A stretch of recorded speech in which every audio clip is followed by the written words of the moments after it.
Hello, friends. This is Mariano Alvarez.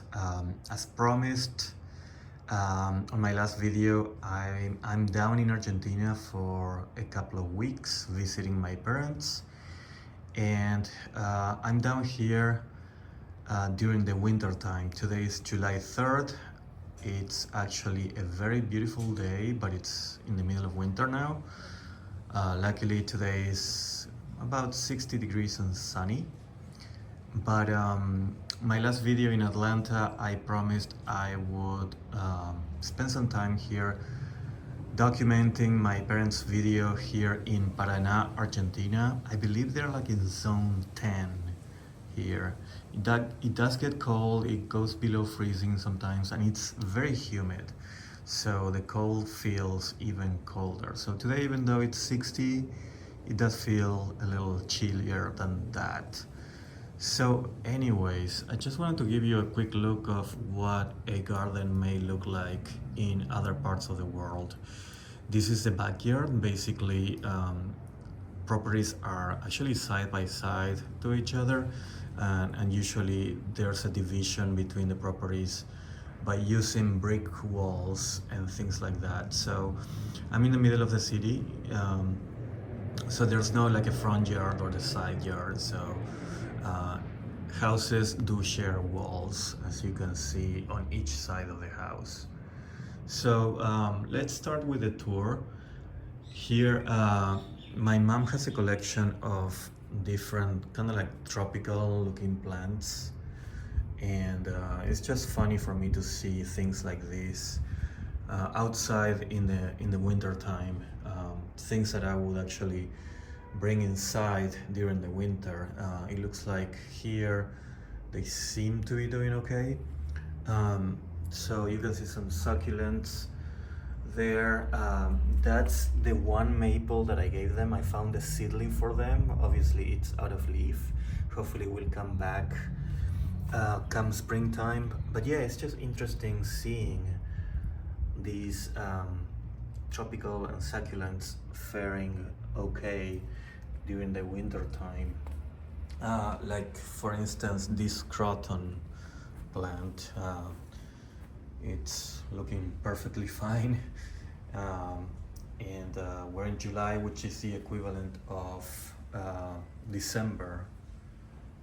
Actually, the equivalent of January in the northern hemisphere. So that's a croton here with a spider plant right at the bottom. Moving on here, they have a couple of azaleas that are in a pot, and in the middle there's this beautiful tricolor Dracaena. It's really pretty. It's a fairly common plant here down in Argentina, in this part of the country. I'm in the northeast part, so it doesn't get super cold. But if you go south in the country, I mean, you start hitting regions like Patagonia and all other colder areas that are closer to Antarctica, and that gets very cold here. This is also very interesting, seeing a lantana in the middle of the winter, even with blooms. It's pretty fun to see.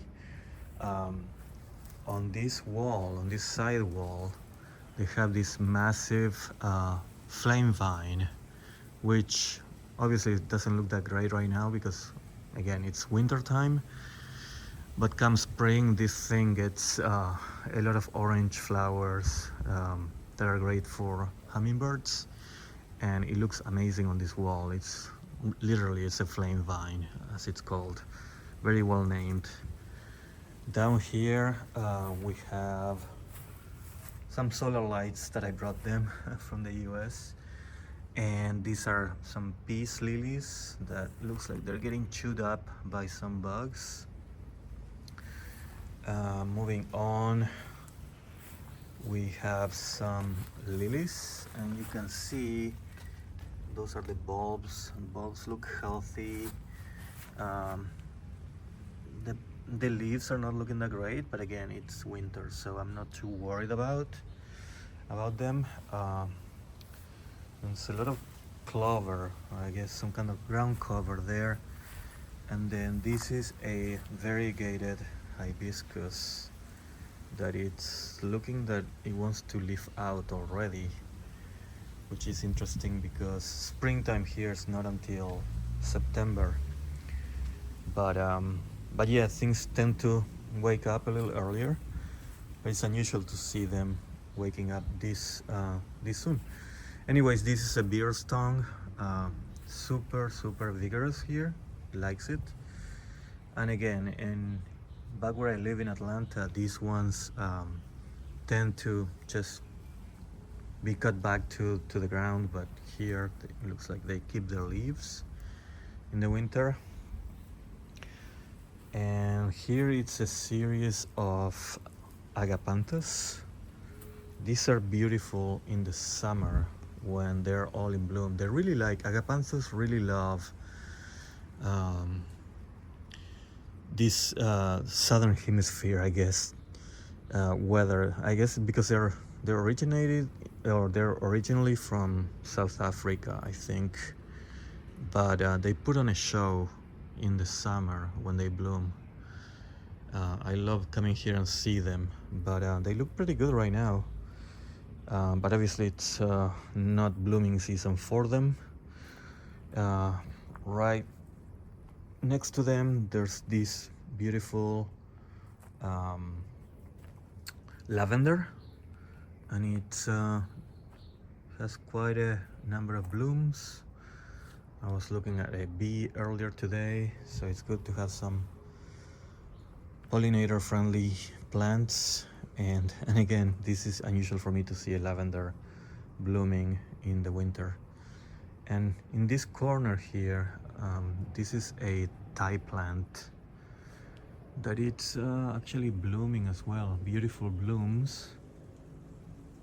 And this is the corner, the back left corner of the property. And you can see where the back wall meets the left wall. And then the neighbors have this huge palm tree there,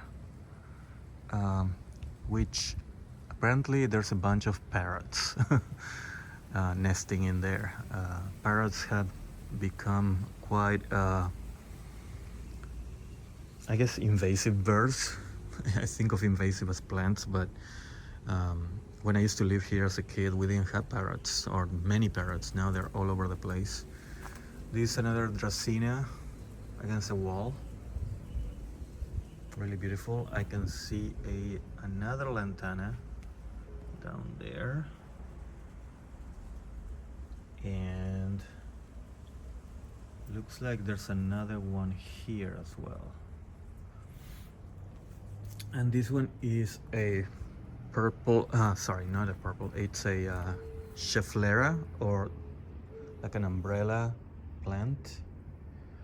You see them in Florida. I've seen them in Florida pretty much everywhere. We're training it to cover this patch of wall, and it's looking really nicely. Now, to the right, I see this massive, huge oleander. You can see it goes all the way up. In the summer, it's covered with white blooms. Look at the structure of that thing.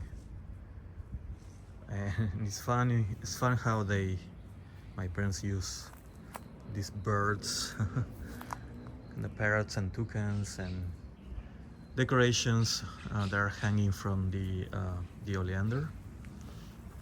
What's also hanging is this pretty cool orchid that, again, it's just left outside here year-round, and it does okay. At the base of the oleander, there's this purple shield or purple heart. Can't recall exactly what the name is, but yeah, it's a nice ground cover and makes for a great color combination with the plant that is next to it, which is this variegated Duranta. plant. The variegation is very showy here. Some of the leaves, as you can see, are totally yellow or chartreuse, and then most of them have this two-tone color variegation that it's pretty stunning. You probably need to prune it a little bit to give it a better shape, and it's kind of going wild here, but you can see the back or the background wall, it's red, and you know, with this yellow color and the red in the back, it makes it for a very good color contrast combination. And then on this corner have this I remember buying and planting this elephant ear, this colocasia, about maybe like 3 or 4 years ago, and look at this thing now. It's massive. So it's probably 12 foot tall, and I guess it's begging for more room, and unfortunately it doesn't have much room left.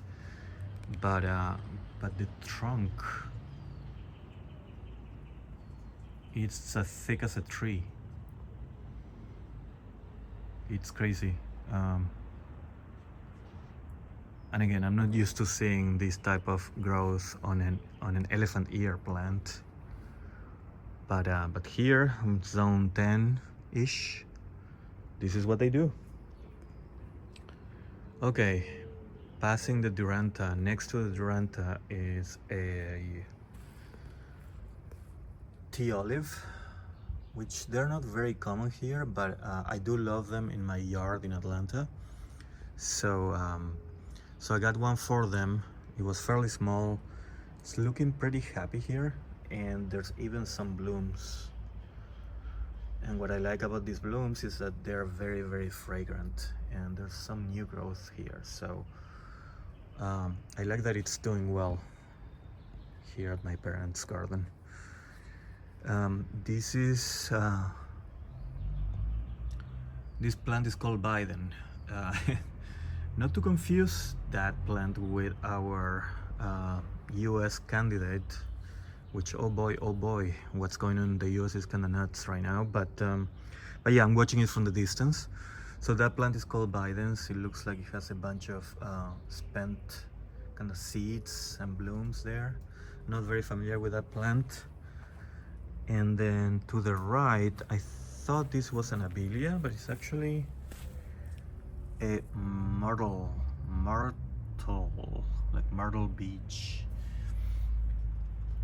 Again, not the best time for be shooting this, not best time of the year, but I figured I would do a quick tour here. And here is a deciduous, kind of like azalea. This one has red leaves, so it looks like there's a bunch of buds ready to kind of leaf out later in the season or later in the year. So here is that side wall. It's a huge wall. There used to be a medical center next door. Now it's gone and it's vacant. But I like how my parents chose this antique kind of like wrought iron thing and hang it there, which makes it for a nice contrast with everything else. And then there's more Dracaena here. That's gonna grow. You can imagine, you can picture this growing very tall and skinny along this wall. And then next to it is a set of snake plants right there, which are also outside and planted in the ground, which they wouldn't survive back home in Atlanta. So I'm going to pan carefully and gonna go back towards the house. This is kind of like where they sit. My parents sit there to watch the world go by and the birds and everything. It's a great view from there of the garden. And I'm gonna wrap up this video with this. It's a Kalanchoe, I think it is called. It's Mother of Thousands. This is my mother's pride and joy plant. She really, she's really proud of it. And it's a beautiful specimen plant. You can see it's about to bloom. A bunch of buds here. But anyways, I'll be back here in December. I'm trying to come back and see my folks every 6 months. So the next time I'm gonna be here is gonna be winter in the Northern Hemisphere, back in Atlanta at home. And it's going to be summer here, which is gonna look quite different from what I'm showing you here. Anyways, no maples in this video, but I still wanted to give out a video or send out a video so that you can see what an Argentinian garden looks like in the winter and in northern Argentina. All right, folks, hope you enjoying your summer, winter, wherever you are, and like it and subscribe when you have a chance. Thank you.